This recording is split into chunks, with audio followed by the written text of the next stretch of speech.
everyone, so this is my contest entry for a Limited Legacies giveaway. I think that after the giveaway is done and over with, I'm actually just going to turn this into a tutorial video. I'm just going to like retitle it. So because Halloween's coming up and everything, I figured that my inspiration for her giveaway would be Halloween. So in this video, I'm going to show you how to achieve gashes or flesh wounds or nasty things like that. And I don't know if you could see this very well. There, now you can see it. But there's a lot of dimension and texture into something like this, and I figured I'd be a little bit creative with it and do something other than makeup on your face. So I hope you like this, and yeah, I'm going to show you how to do it right now. Okay, so the first things that you're going to need is Elmer's glue, and then your choice of foundation. I'm actually using a very light coverage foundation as well as a kind of a full coverage foundation. So then you'll also need like a dish of some sort. It doesn't really matter what it is as long as it's something that can somewhat be rinsed out. So I'm just using this little dish right here. And then what I do, I already have some of the product in there as you can see. But what you want to do is add however much glue you think you're going to need. You just add glue and disregard the product that's already in there. Just ignore it. And then you would add some, whatever foundation it may be that you're doing. I'm just going to add a dot of this one, if I can here. There we go. And then I'm going to add a little bit of this as well. And this is just going to give the glue some color. And then I'm just using an orange wood stick or something of that sort to just mix it all together to give it color. Now what you're going to do is you're going to take a clean Q-tip and whatever surface you are doing your cut or scrape or wound on, I'm going to do it on this part of my arm right here. And I'm just going to use this Q-tip and pick up some product and literally just paint on where I want the cut to be and what like the size of it that I want it to be and everything.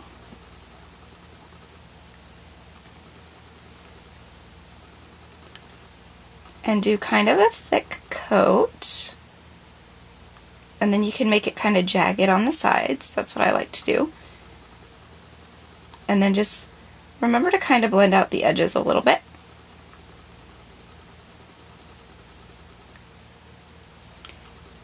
Okay, and then you just wait for that coat to dry. Then once that coat is dry for the most part, I'm just going in with a pressed powder.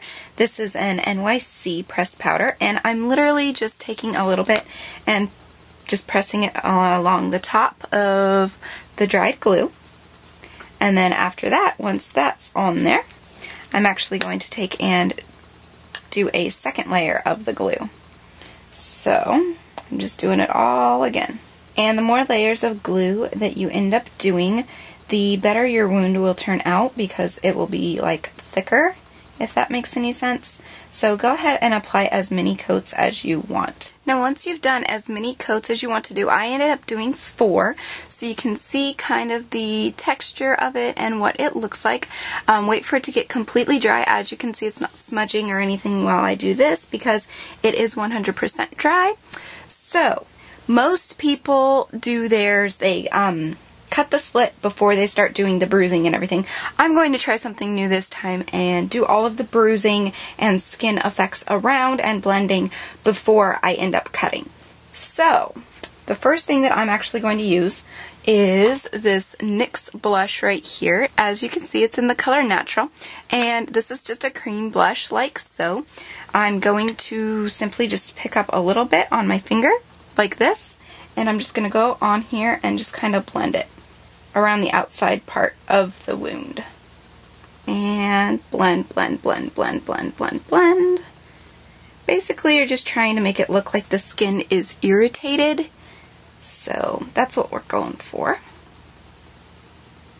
Okay.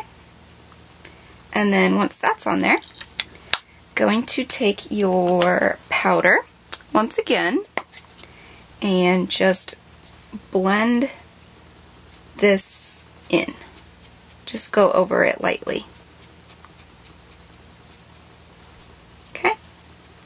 I'm going to take this NYC blush right here. This is in the color Park Avenue Plum, I believe.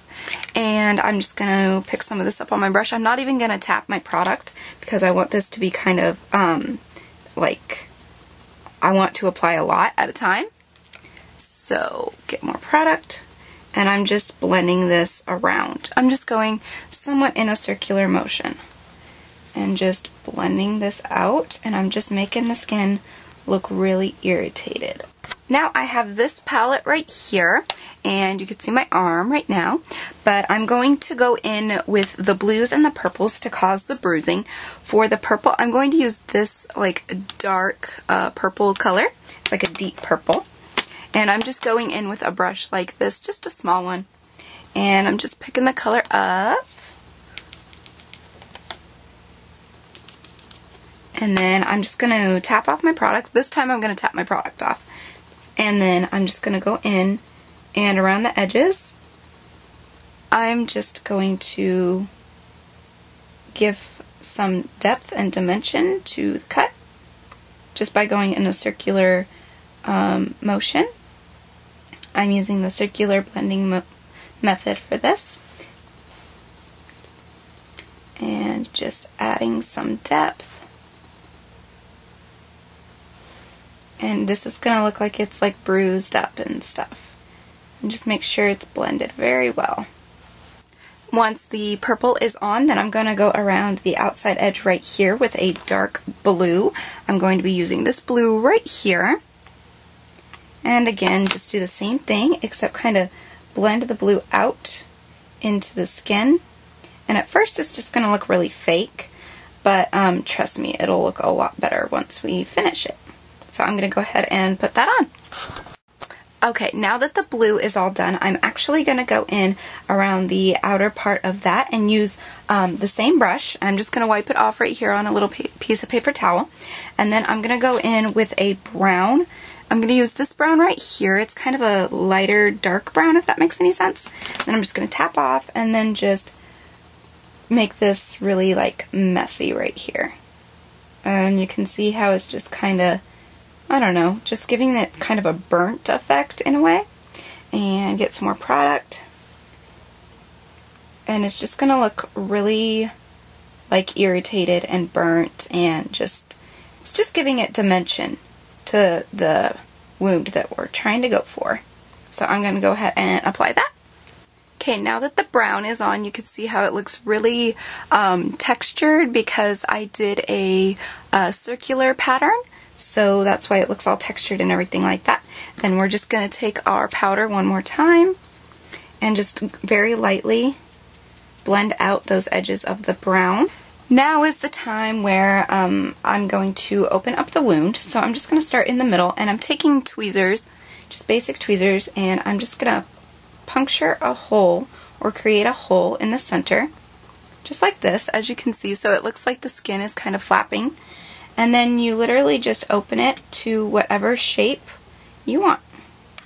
Okay, so once you have your wound how you want it, you can actually like take some of these flaps and like fold them over on top of those zubs, which is what I did, except to like glue them back down. I didn't use the basic glue. I just used eyelash adhesive just to glue down the extra like flappy parts that I didn't like just like flapping around or flailing around or whatever. So once you have that, now I'm going to take the same brush again. I'm going to clean it off. And then I'm going to use this really, really, really dark red right here on my palette. And I'm going to go and fill in this entire gash with that color. And again, you don't have to tap your product for this part. So once the inside is covered like that, you can then take the same red and just kind of blend it along the outside right here, just like before, like we did with the blush and the other colors. And this will just make it look like the skin's irritated like before. So once I have the red applied, I'm going to go ahead and you can see how this, where the glue was, it's a lot lighter. So now I'm actually going to go in and I'm going to take a tiny bit of this foundation on my finger, just like so. And I'm just going to blend it like this on all 3 of my fingers, like so. And then I'm just going to take and tap this all over and just kind of like tap it on. This is just going to give the product something to stick to. Now what I'm doing is just going in with this brown right here. It's just like a light brown, a mixture of these two pretty much. It's like a tannish brown. And I'm just going on top of some of that loose glue, or, well, skin as we'll call it. So I'm just going on top of that just to darken it up a little bit and give it some texture. And after I've done that with the light brown, I'm going to go in with a darker brown, probably either this one or this one. I'm probably going to go in with this one right here, and I'm going to tap my product, and I'm just going to dust this lightly over everywhere that I just covered with the light brown. So I'm just going to dust it with the dark brown as well, just to give it some texture and everything. And once that's done, you can go ahead and take the same brush. You don't need to clean it or anything. And then I'm going to take that same dark brown, and then a little tiny bit of black, just a touch of black, and then tap my product, and I'm going to go on the inside part of the wound, so basically around the perimeter of the wound. And you just kind of want to just give it like a shadow effect is what you're trying to go for.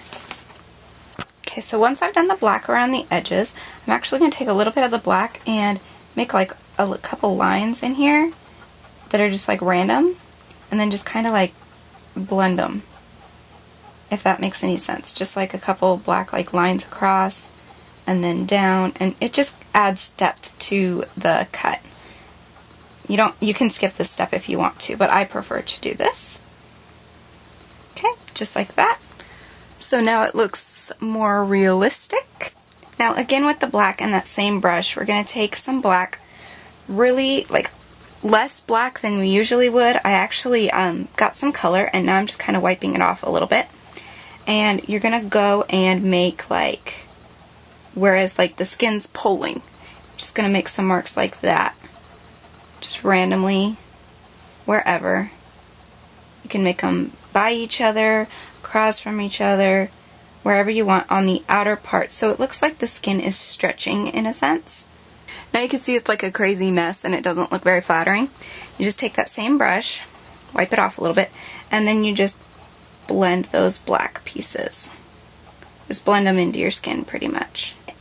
Now you can see how it's somewhat blended in, but it still looks a little bit not blended in. Just take your powder again and lightly dust over it.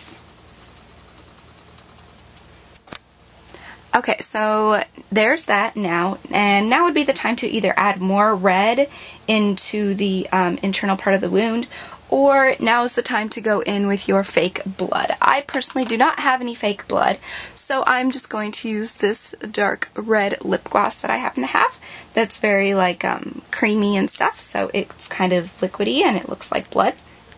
So I'm just going to go in and apply this to the internal part of the wound.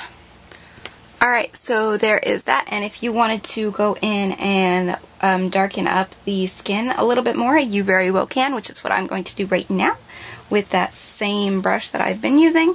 I'm just going to use a little bit of a darker brown, and I'm just going to kind of blend over it a little bit.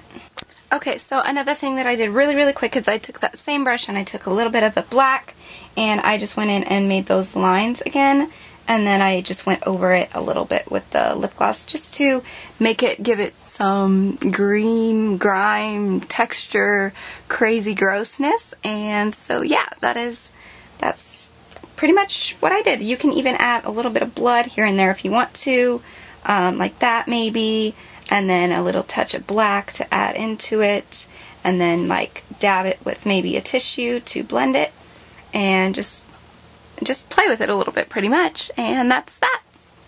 So that is how you achieve something like this. I hope that was helpful for some of you for your costumes for Halloween, or just for fun to freak out your parents on April Fool's Day or something like that.